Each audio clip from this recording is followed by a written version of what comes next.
père, j'ai grandi avec lui et c'est vrai que moi j'ai eu un père très présent. Nous qui venons de la culture africaine, là, parce que tu as fait de la branche émotionnelle et affective, avec une certaine rigueur et il faut être très très carré. Comment on le transpose À nos neveux et à nos fils dans un environnement qui évolue? Parlons de gronder, parce que la discipline, ça exige un certain rigueur. Oui, je pense. Moi, j'ai été élevé voilà, au carré.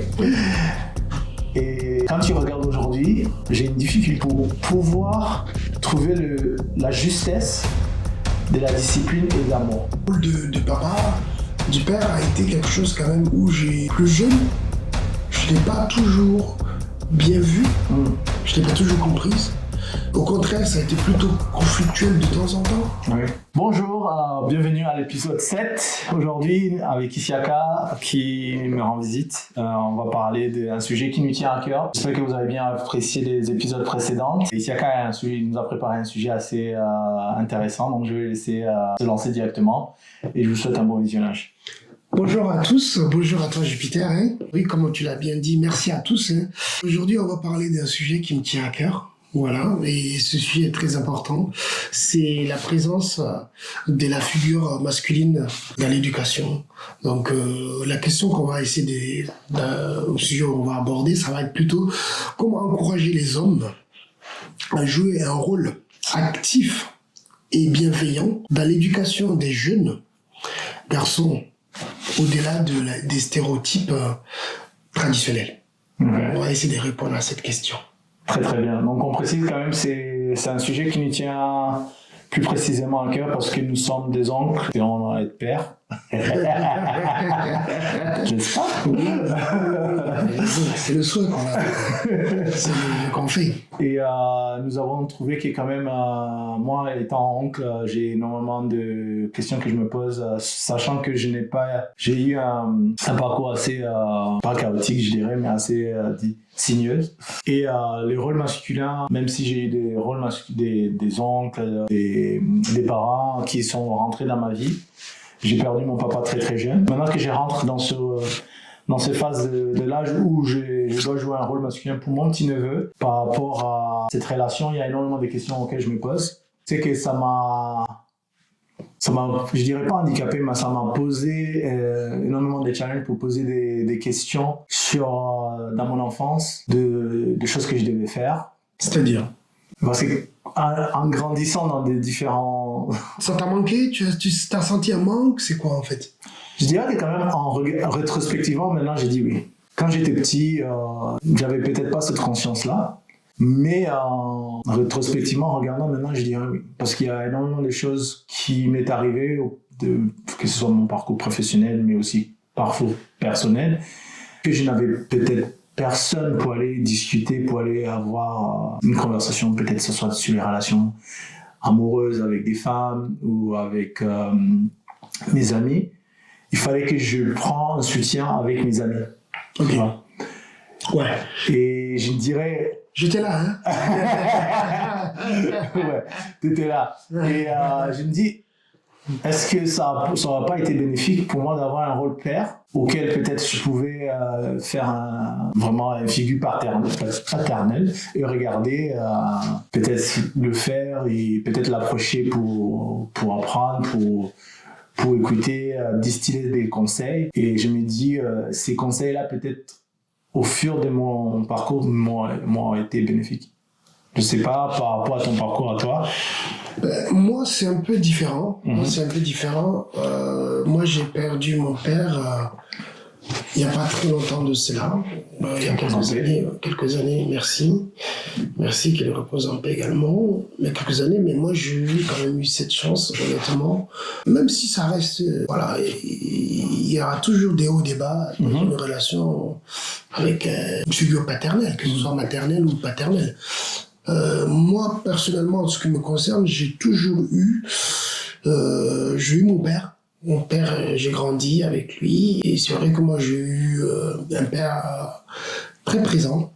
Je dirais présent au sens où son aura, voilà. Il n'était pas toujours là physiquement, mais il y avait comment dirais-je, le poids. Okay. Voilà. C'était, par exemple, un exemple que je peux te dire tout simplement. Par exemple, moi, c'est de mon père que j'ai appris un certain nombre de choses. Voilà, que tu sors pas de la maison si t'étais pas brossé la tête. Enfin, voilà, il voulait toujours qu'on soit bien habillé, bien épaté. Voilà, il voulait qu'on présente toujours la meilleure version de nous. Le bonjour, merci. Voilà, mon père a toujours été un homme très charmant. Ouais. Voilà, ceux qui le connaissent, il était très charmant. Donc, et c'est vrai que de l'avoir, ça a été pour moi quelque chose où je me suis beaucoup inspiré sur l'exemplarité, le niveau d'exigence. C'est quelqu'un qui avait fait des études, très belles études, donc il voulait qu'on en fasse aussi. Donc ouais, moi, le rôle de papa, du père, a été quelque chose quand même où plus jeune, je l'ai pas toujours bien vu, je l'ai pas toujours comprise. Au contraire, ça a été plutôt conflictuel de temps en temps. Oui. Parce que mon père, c'est une autre génération. Et donc, il disait pas toujours les choses. Voilà. J'arrivais à comprendre son message. Voilà. C'était pas quelqu'un qui était très démonstratif avec les mots.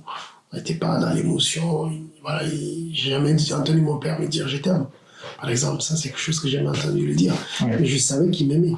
Ça, je l'ai toujours su. De par les actions qu'il a toujours pour D'accord. Nous qui venons de la culture africaine, là, parce que tu as fait part de la branche émotionnelle et affective, avec une certaine rigueur et il faut être très très carré, comment on le transpose à nos neveux et à nos fils dans un environnement qui évolue, c'est-à-dire que moi je pense qu'on était de la même école. On n'a pas eu l'émotion, c'est pas des choses qu'on se dit dans notre culture, je pense. Non, on n'a pas l'habitude. En tout cas, c'est pas quelque chose on a grandi à entendre au quotidien. Voilà. Très bien. On le ressentait, on le savait, on vient, Tu dirais on le sentait ou... Oui, moi je l'ai beaucoup ressenti. Ouais. Je l'ai ressenti que j'avais de l'amour, même mes oncles, mes tontons, tout ça. Parce que leur façon de nous montrer l'amour, c'est pas forcément par les mots, c'est par les actes. Ouais. C'est beaucoup par les actes. On va par exemple terminer des câlins, on va passer du temps avec toi, ou parfois même on va te gronder aussi. Mais quand on te gronde aussi, c'est parce qu'on tient à toi, on veut pas que tu fasses un certain nombre de bêtises. Parce que pour eux aussi, c'est une histoire de ne pas perdre la face. Parlons de gronder, parce que la discipline, on englobe le gronder. Donc ça exige un certain rigueur. Oui, je pense. Moi j'ai été élevé au carré. Et quand tu regardes aujourd'hui, j'ai une difficulté où j'ai un parcours sinueux, un méandre, pour pouvoir trouver la justesse de la discipline et de l'amour. Je m'explique. Moi, j'ai trouvé le curseur en fait. Oui, c'est-à-dire que j'ai pas envie de reproduire certaines schématiques que j'ai eues dans mon enfance. Même si je pense que la personne, mon père, qui m'a inculqué une certaine discipline, pourront juger est-ce que c'est sévère ou c'est pas sévère. Et je regarde mon petit neveu, je pense si un jour j'ai un enfant aussi, trouver cette curseur de la discipline déjà à moi-même, mais aussi à l'impliquer à mon enfant ou à mon neveu ou à mes nièces. Trouver cette curseur qui est juste, sachant que nous vivons dans une société quand même occidentale, donc lever la main c'est hors de question. Moi j'ai connu la violence, mais vraiment... Alors, quand tu la ceinture, on a connu tout ça, voilà, nous on a connu tout ça. Mais encore une fois de plus, deux fois, je te dis, sincèrement, deux fois, avec du recul, j'ai dit merci quand même. Ouais. Moi je dis merci. Sincèrement, moi je le répète encore. Parce que moi déjà j'ai un fort caractère. Je suis quelqu'un de très têtu. Quand j'ai une idée dans la tête, je m'y accroche fortement. Et je pense que... Je dis pas qu'il faut le faire. Je pense que nos parents, en tout cas, ont fait les choses avec les modèles qu'ils avaient. Je pense qu'ils ont fait les choses avec ce qu'ils ont su. Et puis on dit qu'être parent, il n'y a pas de livre qui te dit comment faire. C'est au fur et à mesure qu'on découvre comment vit son enfant, comment s'adapter avec son enfant.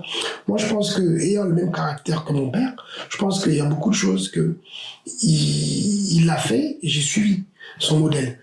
Et quand tu dis, à juste titre, oui, comment on pourrait accompagner nos enfants, nous ou nos neveux, pour qu'on trouve ce juste milieu entre la sévère, le côté strict et en même temps l'affection, l'amour qu'il faut témoigner. Je pense que c'est possible aussi, ces deux solutions. Parce qu'aujourd'hui, nous, on a ces leviers-là.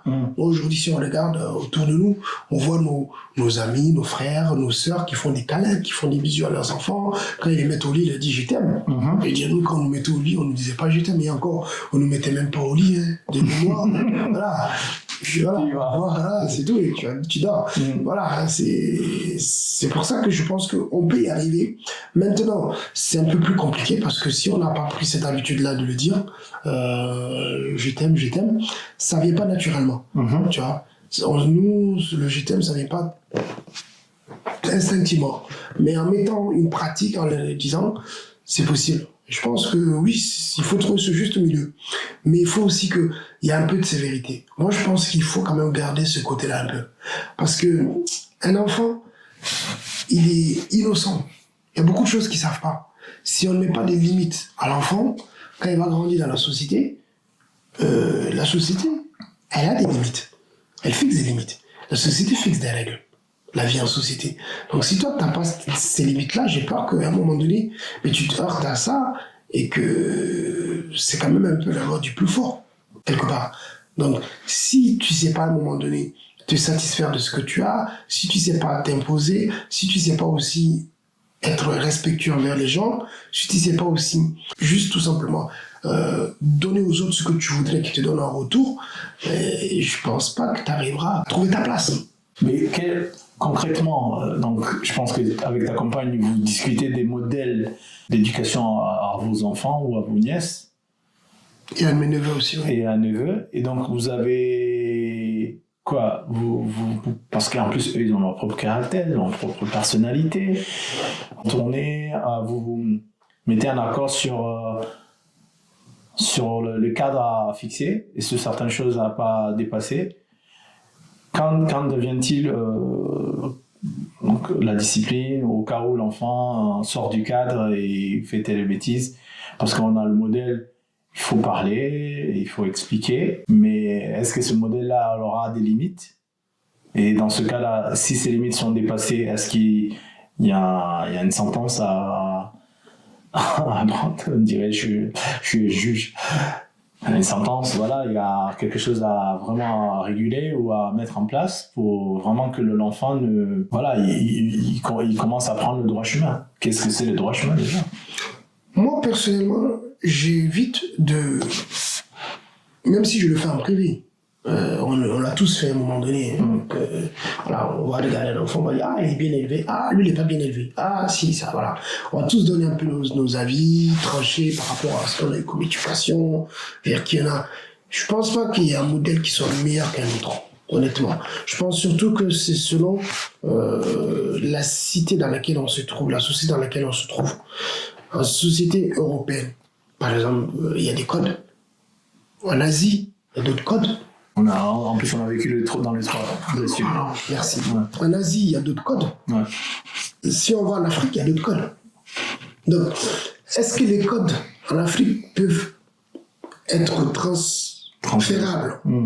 En Asie, oui, mais pas tout. Pour moi, tout n'est pas transférable. Il y a certains codes en Asie que tu ne peux pas transférer en Europe. Et ça, je pense que c'est le premier rôle, c'est les parents.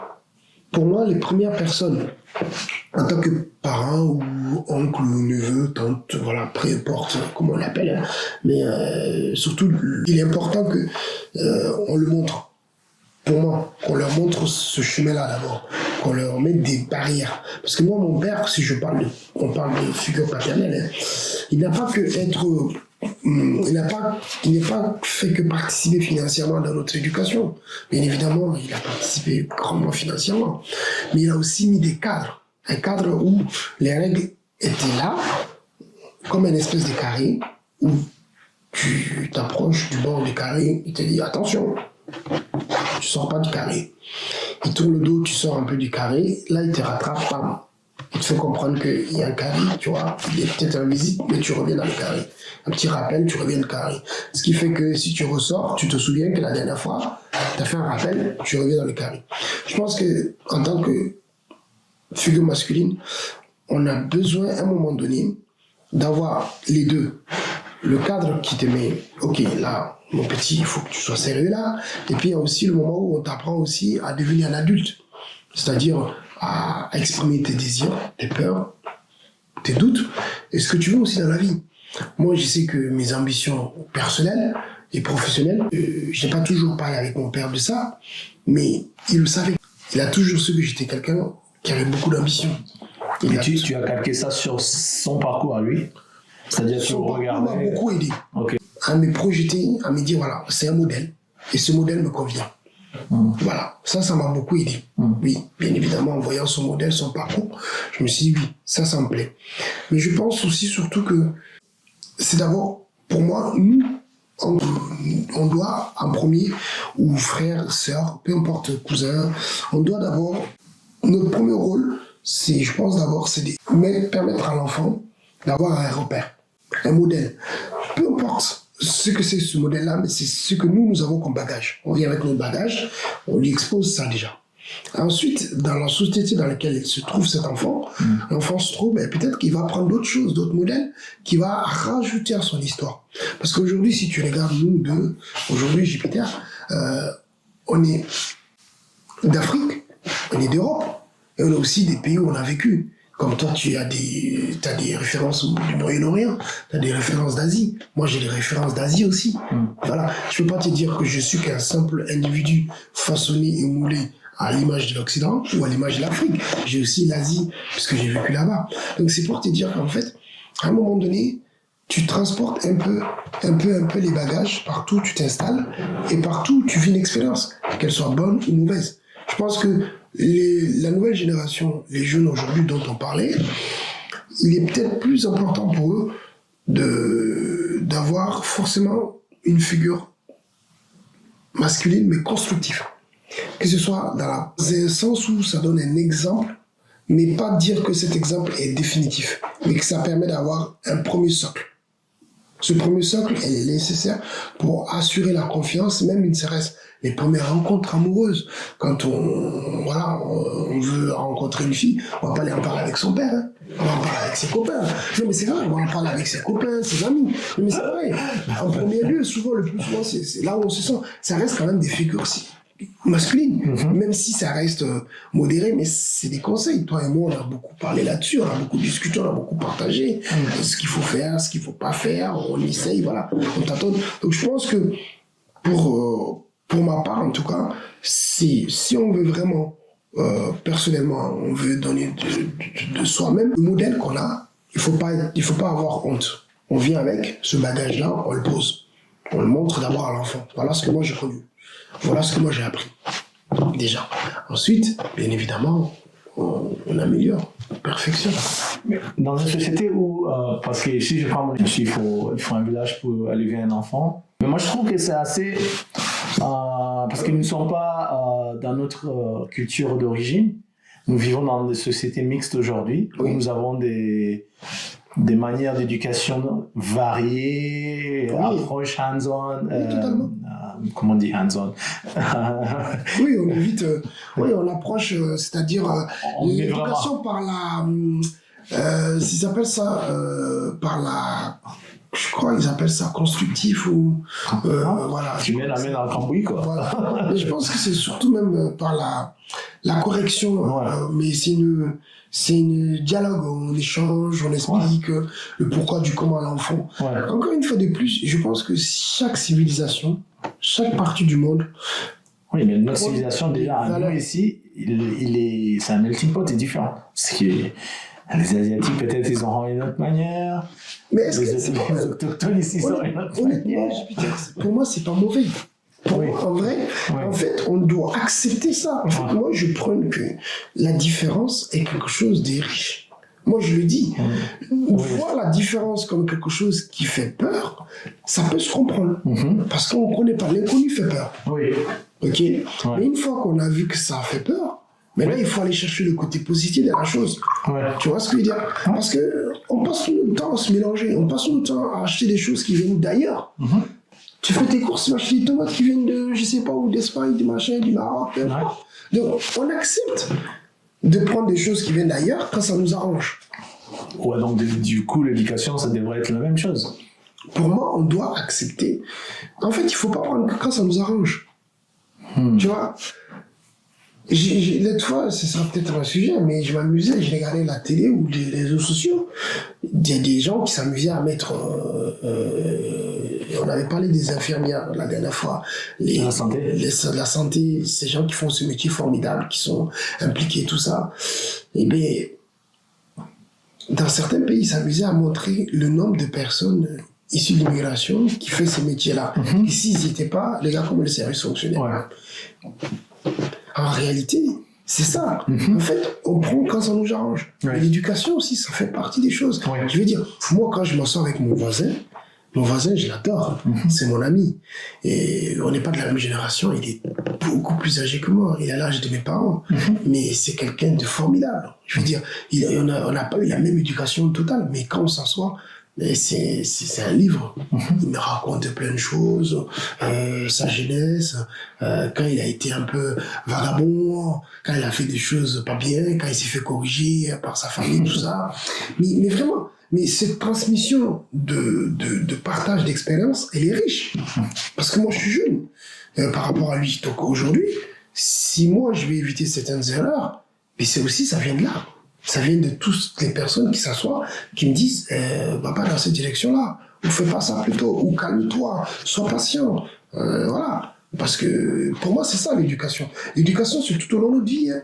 Ça s'arrête pas. Hein. Oui. Le cas des mères, c'est des mères seules. Oui.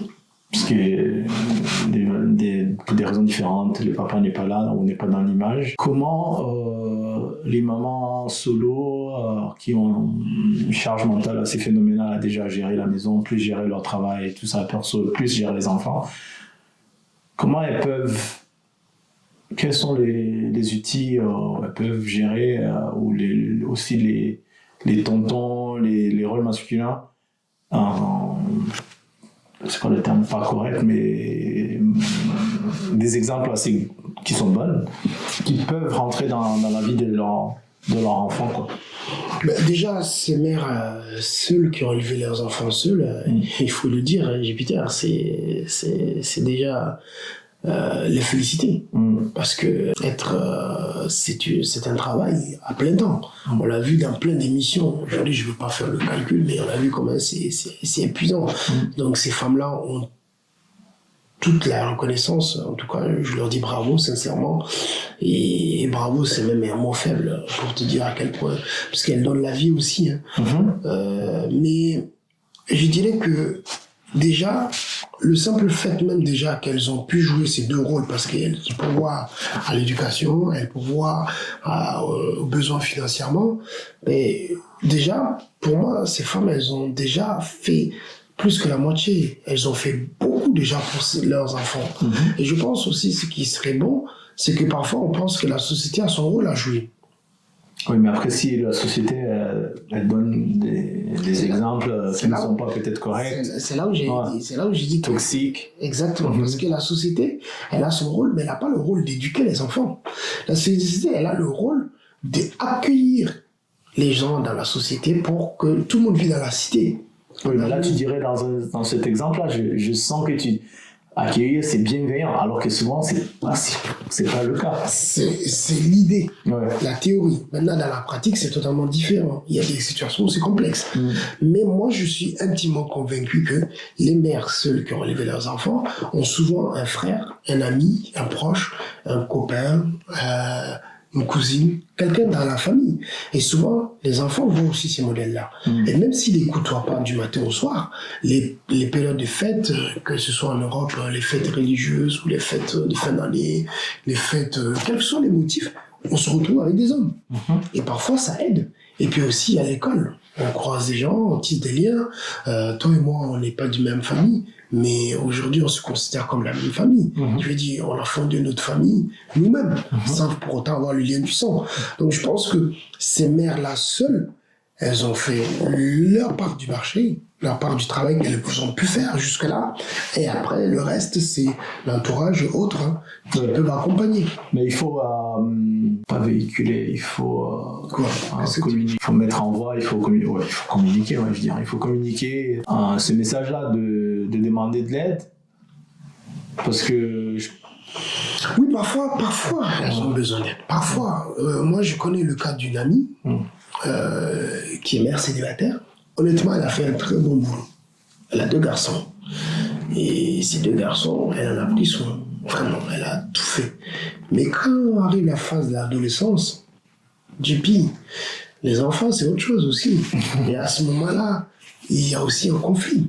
Ils cherchent leur personnalité. Parfois, voilà, ils vont essayer de déborder. Comme je disais, le box, le carré invisible, quand je te disais, tu sors de là, mon père, il me fait comprendre que bon, tu es à côté du bord, tu sors pas, et puis tu sors, bam, tu prends un petit rappel, et tu sais que la dernière fois, tu étais sorti, tu as eu la récompense, donc tu sais que bon, on va éviter la récompense. Et souvent, quand on arrive à ces phases-là où l'enfant cherche sa personnalité, parce que, voilà, pour X, Y raison, mais oui, ces mères peuvent avoir besoin d'aide. Et c'est même fortement conseillé qu'elles obtiennent de l'aide à ce moment-là. Oui. C'est nécessaire. Parce que sinon, après, les enfants, ils sont livrés à eux-mêmes. Ouais, surtout qu'il y a énormément d'influence aussi avec la cité. La cité, les réseaux sociaux, les influences. Exactement. C'est pour ça. Ouais. T'as totalement raison. Ouais. Il faut qu'elles... Après, elles vont pas le crier sur le toit qu'elles ont besoin d'aide, mais je pense que c'est leur entourage aussi qui doivent le voir et aussi intervenir dans l'éducation. Indirectement. Je sais que chez nous, dans la culture africaine, là où j'ai grandi, mon gars, ton enfant, c'est l'enfant à tout le monde. C'est l'enfant à tout le monde. S'il se comporte mal, la correction lui venait. La correction venait de toi. Voilà, la récompense était là. Tout le monde le compensait, peu importe que ce soit leur enfant ou pas leur enfant. Ils intervenaient parce qu'ils estiment que voilà, c'est leur rôle. Voilà. Quand j'ai fait des événements les plus importants de ma vie, il y avait des hommes. Moi, mon mariage, mon père n'était pas là. Mon mariage. Que son homme repose en paix, mais mon père n'était pas là. C'est son meilleur ami qui était là. Il y a ses oncles, ses frères. Qui étaient là. Et toute la famille. Ils l'ont représenté, mais comme jamais. C'était magnifique parce que j'avais l'impression que mon père était là. Il ne m'a jamais quitté. Réellement. Quand tu regardes, souvent on utilise les réseaux sociaux. On regarde les figures masculines différentes, qui ont des styles assez différents. Bon, pas pour les cliquer, on les connaît, vous les connaissez tous. Je vois quelque chose, un exemple aussi... Comme quoi? Aussi simple, basique comme comment on s'habille. Voilà. Ah, ça. Tu te rappelles, nous, quand on était jeunes, on était dans le style baggy, machin, nanana. Ah, mais moi, attention, moi, avec mon père, ça marchait pas. Donc, je le faisais pour sortir, mais je prenais la sortie sans mon père, moi. Moi, j'ai fait des tresses. On faisait des tresses, les boucles de rein, on les cachait, on l'enlevait quand on rentrait à la maison. Le pantalon, quand il attrapait le copain, il dit le pantalon, il fait quoi en bas des fesses, là. Le pantalon, c'est pas là, ça place. C'est exactement ça. Donc, rappelle constamment des règles. Il y a un gars que je suis qui s'appelle Ask Oki, je crois, il s'appelle Ask Oki, il a une voix très masculine, mais il parle souvent des comment les hommes doivent s'habiller. Et je vois que j'ai pris cet exemple parce que je sais que de notre parcours, on a eu des phases d'habits, des styles vestimentaires qui se posaient des questions. Bon, on apprenait parce qu'on regardait des clips, on regardait des trucs. Ok? Ouais, c'est notre parcours, hein. Mais ça. Aujourd'hui, il y a un courant de mouvement qui revient vraiment à l'homme vraiment classique, il faut bien s'habiller. Bon, si tu peux te permettre des pantalons, des vestes, des trucs carrés, même, tu t'habilles vraiment correctement comme un homme, à l'ancienne, tu vois. C'est-à-dire, pas des trucs qui dépassent, voilà. C'est vraiment bien s'habiller. Et je trouve que ça fait partie de l'éducation, parce que souvent quand on pense à l'éducation, on dit la discipline, mais comment se tenir à table, comment Si on va à un restaurant, il y a une manière de se tenir. Quand on s'habille, il y a une manière de s'habiller. Quand on doit ouvrir une porte à une dame ou à un monsieur âgé ou une dame enceinte ou d'autres personnes dans notre société, il y a une manière, voilà, on laisse la personne passer dans la porte. Voilà des aptitudes ou comment faire sa cravate. Moi, je devais apprendre à faire ma cravate grâce à YouTube. Merci YouTube. J'ai tous ces packages-là. Tu vois vraiment que ça, quand on n'a peut-être pas des figures paternelles au courant de sa vie, c'est bon, on va aller chercher si on est curieux. Mais de plus en plus, je sais pas, ça veut dire que je suis en train de vieillir.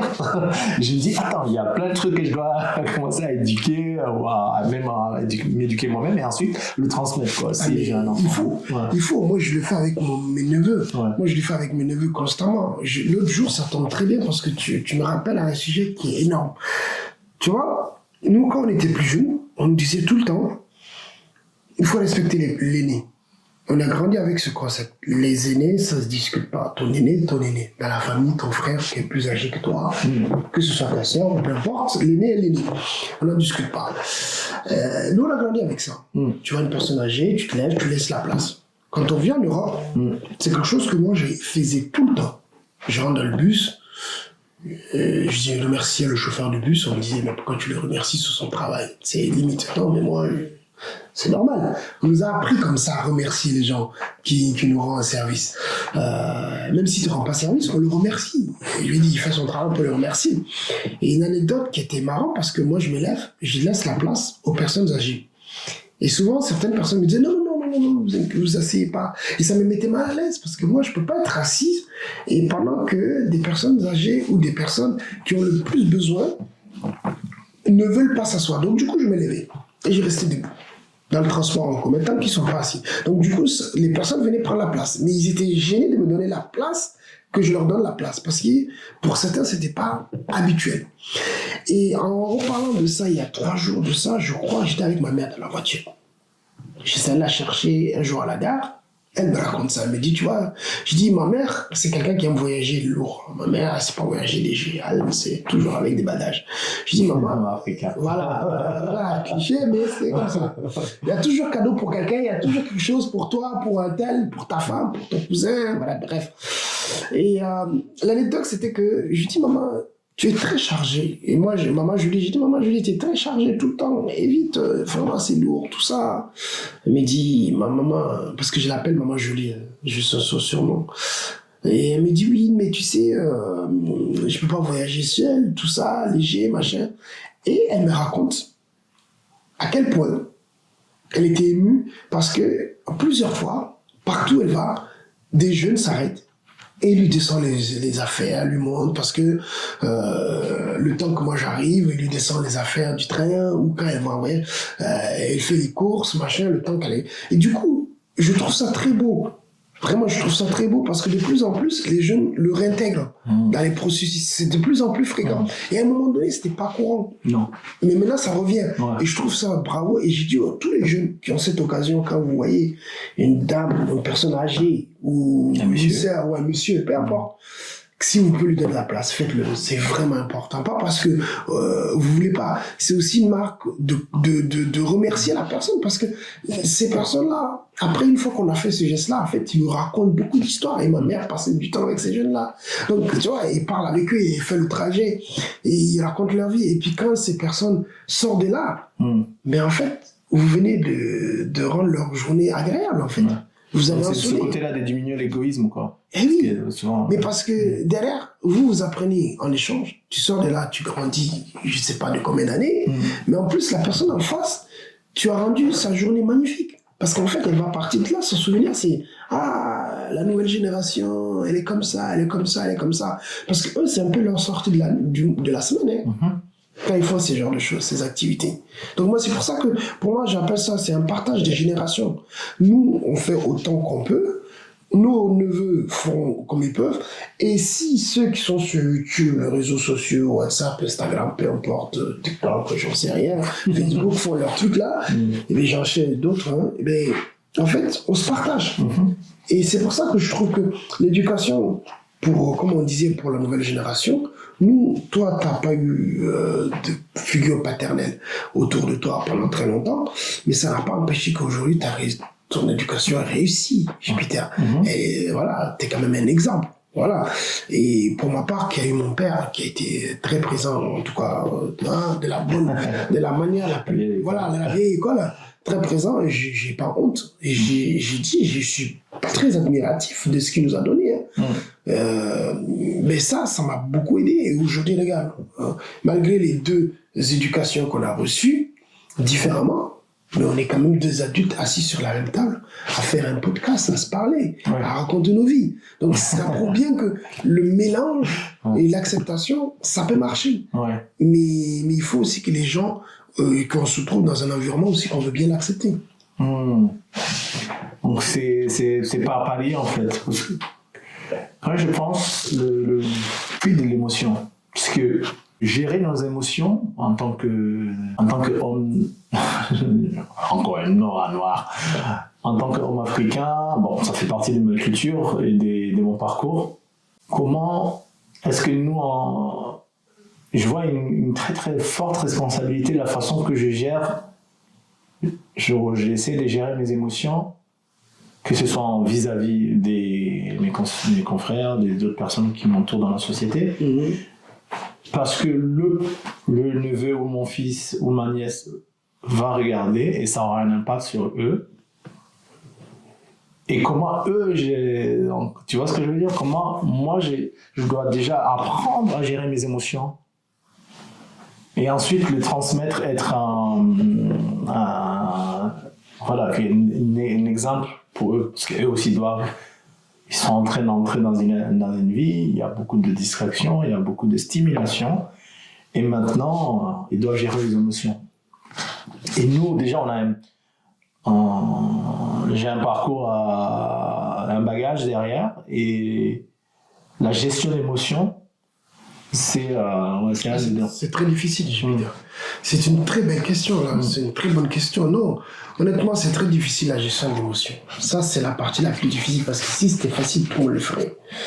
Gérer ses émotions, c'est quelque chose que, en vrai, des fois, on va arriver à le faire à 90%. Et le seul jour où mais t'es énorme, tu dois savoir énorme qui le seul jour où il ne faut pas le perdre, c'est là où on va le perdre son sang-froid, on va le perdre ses émotions. Je veux dire, la gestion de l'émotion, il y a énormément de violence, il y a des gens maintenant. C'est constant. Tu m'as regardé à travers, il y a des comment on dit stabbing? Des coups de couteau. Des coups de couteau. Voilà. Tu me regardes à travers, tu as regardé, il y a énormément de tueries, de la drogue, et tous ces choses. L'ego mal placé, totalement. Et puis on s'est dit aussi, c'est que si on ose la voir, on a raison en premier. Et puis on s'est dit aussi, si on pleure, on nous juge. Voilà. Et non, mais c'est vrai. On nous met dans une catégorie comme quoi on est peut-être quelqu'un qui est faible, alors que c'est pas vrai.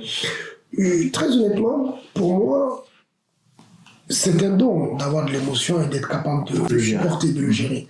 Parce que tout le monde n'a pas la même capacité d'avoir de l'émotion. Moi, personnellement, si tu prends mon cas, je suis quelqu'un qui pleure très peu. Mais vraiment, quasiment jamais. Je pleure. Mais les larmes, j'ai les larmes difficiles. Je peux regarder des films à la table. Mais non. A contrario, ma femme, elle y arrive très bien. Elle ressent tout. Et c'est très bien. Et au contraire, je suis très content. Mais c'est pas pourtant que je ressens pas. Je ressens les émotions. Mais, de par mon éducation, on m'a pas trop laissé l'exprimer. J'ai pas eu l'opportunité. Et j'ai pas vu autour de moi des hommes pleurer. J'ai pas vu autour de moi des hommes montrer leurs émotions. Est-ce que si je connais les gens qui vont couper, ils peuvent couper ça, parce que les hommes pleurer, est-ce que ils sont faibles? Pas du tout. Toxic masculinity. Le jour de nos mariages. Ouais, on a pleuré dans les deux. Tout le monde a pleuré. Moi-même, j'étais incapable de m'arrêter de pleurer. Voilà. Et quasiment toute la salle a pleuré. Mes frères ont pleuré, tout le monde a pleuré. Mon beau-père a pleuré. Je veux dire, tout le monde a pleuré. Donc, mais c'est parce qu'on a retenu ça au fond de nous-mêmes pendant très longtemps, et du coup, ce moment-là, on le sort, bon, c'est un bon moment, c'est un moment joyeux. Mais est-ce que si on retient au fond de nous, parce que ça fait partie de la gestion, cette émotion-là, et donc elle peut être une émotion négative ou positive, et à un moment, ça peut devenir une émotion qui sort peut-être volcanique. Je sais, moi, pendant très très longtemps, la colère, des fois, ok, c'est rien. Et à un moment, quelque chose de banal, mais vraiment tout petit, Oui. tu pètes un câble, tu deviens un volcan, like a dragon. Je te comprends totalement. Ouais. Je te comprends. Et là, quand tu deviens un adulte, maintenant, tu peux pas. Ouais, les jours, tu pètes un câble, mais bon. Moi, je suis quelqu'un de très nerveux. Et pourtant, ça se voit pas trop. Ouais. Mais moi, je suis de nature très très nerveux. Mais vraiment. Mais il peut arriver un moment où tu bascules. Ah, mais moi, ça a toujours été comme ça. Ouais. Moi, quand j'étais plus jeune, Jupiter, je pleurais de nerfs. Quand j'étais énervé, je me mettais à pleurer. Quand j'étais énervé contre quelqu'un, ou énervé contre une situation, j'avais les larmes qui coulaient. Mais de colère, j'arrivais pas à me contenir. Voilà. Mais c'était les seules fois où mes larmes sortaient parce que j'étais colérique.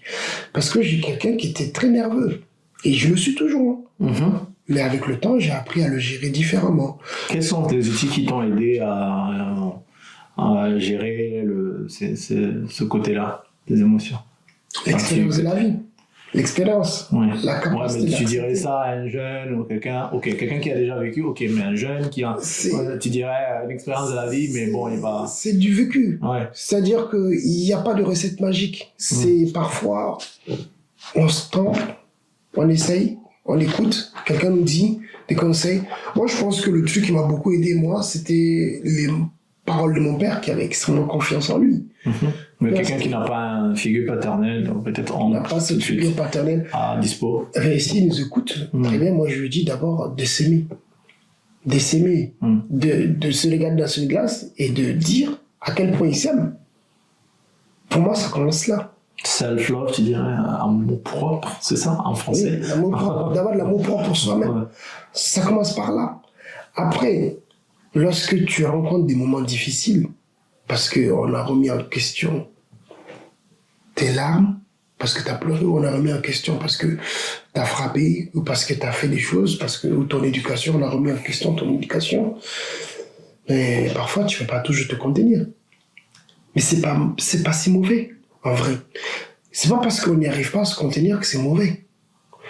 Il faut sortir du schéma habituel. C'est-à-dire que un enfant qui va réussir à se contenir, c'est très bien. Comme un enfant qui va réussir à ne pas se contenir, c'est très bien. C'est pas grave.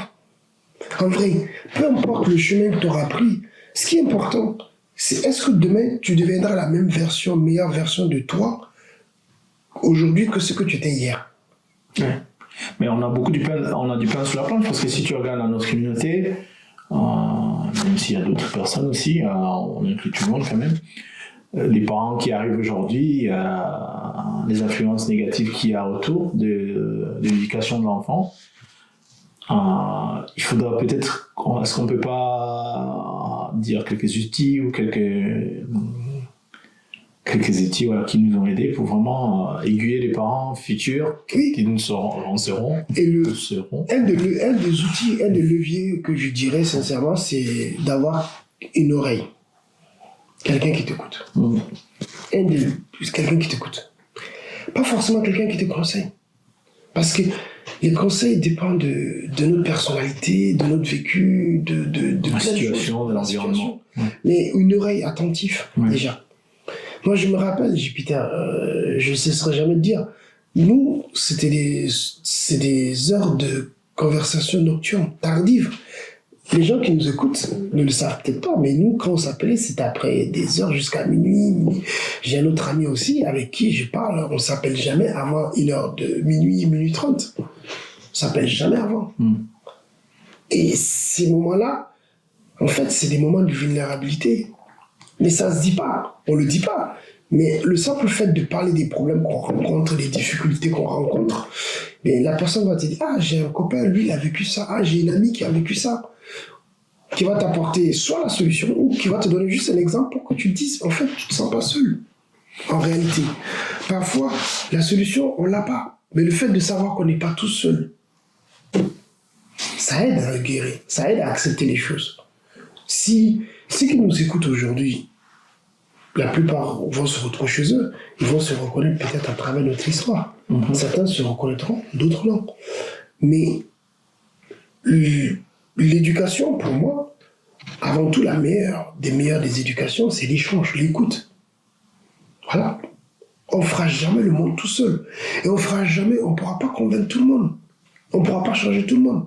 Mais une bonne éducation, c'est tes bagages, ton histoire, ton parcours, tes échecs, tes victoires, tes déceptions, tes réussites.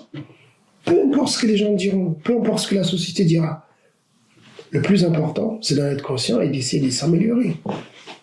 Voilà. Il n'y a pas... On peut avoir un père, tant mieux, si on a la chance d'en avoir. On peut ne pas en avoir. C'est pas une fatalité en soi-même, parce qu'on a des amis autour. On a l'entourage. Si on n'a pas l'entourage, mais on a peut-être des amis. Si on n'a pas d'amis, on a croisé quelqu'un. Aujourd'hui, avec les réseaux sociaux, les podcasts, parfois les gens se lient d'amitié. Ils lient des liens avec des personnes qu'ils n'ont jamais vues. Mais ça les aide aussi. Voilà, ça contribue. Moi, je refuse de me mettre dans le cadre des fatalistes, des gens qui sont toujours du côté à dire oui, non, mais voilà, ils sont comme ça, la nouvelle génération, ils sont comme ça, voilà. Non, je refuse de rester dans ce schéma-là. Je suis plutôt dans le schéma où, ok, même si de toujours mon caractère, c'est être dans le box. Ça, c'est toujours ce qu'on m'a appris, à rester à ma place, à faire les choses comme ça pour que ça marche dans la vie. Mais je suis conscient aussi que une des choses qui ont fait que moi, ça a marché pour moi, c'est ma capacité aussi de regarder les autres. De regarder ce que font les autres. Pas parce que j'essaie d'être en compétition, non. C'est de me dire, qu'est-ce qu'ils ont fait ou qu'est-ce qu'ils ont qui me plaît chez eux? Qu'est-ce qui m'attire chez eux? Voilà. Parce que quand on rencontre une personne, souvent, on dit une personne a une belle âme, on dit une personne il est beau, on dit une personne il est gentil, on dit plein d'adjectifs pour décrire la personne. Mais en réalité, tout ce qu'on décrit là, c'est son bagage, c'est son histoire, c'est son éducation qui va avec. C'est ce qu'elle présente au départ. C'est après que tu apprends à connaître la personne, mais c'est tout ça. D'accord.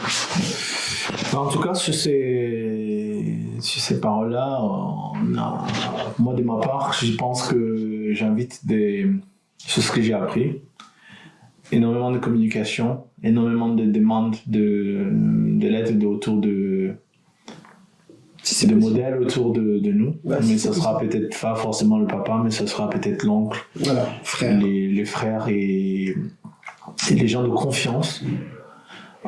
Et parfois même des inconnus, mon frère. Parfois même des inconnus. Je t'assure. Après, oui, une fois qu'on rentre dans le domaine des inconnus, il faut vraiment faire du vetting. Je ne sais pas comment on dit ça en français. Pas toujours. Parce qu'on ne sait pas l'éducation qu'ils nous donnent à nos enfants, on ne sait pas ce que c'est. Alors, il ne faut pas aller au sens où inconnu veut dire quelqu'un qui te veut du mal. Par exemple, tu marches, tu es dans un parc. Ouais. Tu rencontres une personne âgée, assise. Ouais. Il voit un enfant faire une bêtise, il dit de ne pas le faire. Est-ce qu'il a tort? Non, bien sûr que non, mais dans cet exemple-là, oui, c'est assez limpide. Mais souvent, les parents, ils ont énormément de pression, parce que tu ne sais pas qui a des visions assez malsaines sur ton enfant. Des gens tordus, il y en a toujours dans toutes les sociétés. Ouais. Il y a 20 ans, il y a 30 ans, 40 ans, on a eu des gens tordus. Ouais. Peut-être qu'ils n'étaient juste pas médiatisés. Ouais. Aujourd'hui, le moindre problème qui se passe dans la rue, on a sorti le téléphone, on l'a filmé, on l'a mis sur la télé. Ou les réseaux sociaux, tout le monde l'a vu. Hier, le mec qui faisait le con, excusez-moi, les personnes ne le voyaient. Ça restait dans le village, dans le quartier. Ça restait un bandu du quartier. Quelqu'un de mal allumé. Avec les réseaux sociaux qui sont présents, on arrive à accéder à l'information très rapidement. Et parfois, ça crée de l'interprétation. Il y aura toujours des gens malhonnêtes, des gens mal intentionnés. C'est même le propre de la vie, le yin et le yang, le bien et le mal. Il y aura cet équilibre-là, la vie et la mort. Cet équilibre, elle existera toujours. Mais ce qui est important, c'est que l'être humain doit toujours se nourrir d'espoir. Tant qu'il y a de l'espoir, il y a de la vie. Moi, je dis toujours ceci. C'est ça, mon mon combat, et c'est ça aussi ma philosophie, c'est-à-dire que quand bien même c'est douloureux et une situation ne te convient pas, c'est pas grave. Pense à l'étape suivante. Pense à la suite. Voilà, ben en tout cas, sous ces belles paroles des Siaka, j'espère que ce sujet vous aura été bien, j'allais dire prolifique, je pense, comme un entrepreneur. En tout cas, j'espère bien que intéressant. ça vous a plu, je l'espère que ça Ouais. vous a plu et que surtout que ça contribue à la réflexion avec vous. Ouais. Et puis, j'imagine aussi que vous avez plein d'autres idées aussi également. Hein, qu'on a- Ouais, n'hésitez pas à laisser les idées à les papas, les mamans solo. On les salue, on vous félicite. C'est pas un travail très très Et facile. même ceux qui ont aussi adopté aussi. Les parents, bien sûr. Enfin, adopté. Bien sûr. Tout confondu. Et puis les parents mixtes aussi. Ça sera un autre sujet qu'on va aborder, les mariages mixtes et les parents mixtes. Hein. Voilà. Voilà. Bon, en tout cas, on vous remercie. N'hésitez pas à laisser vos avis, vos questions, des suggestions dans les commentaires, avec bienveillance, bien sûr, s'il vous plaît, avec du respect. Et nous vous remercions en tout cas. Et je vais laisser les derniers mots à Isiaka et je vous dis à bientôt. En vous remerciant pour le temps que vous nous avez accordé en tout cas. Et belle journée à vous tous et prenez soin de vous. Merci.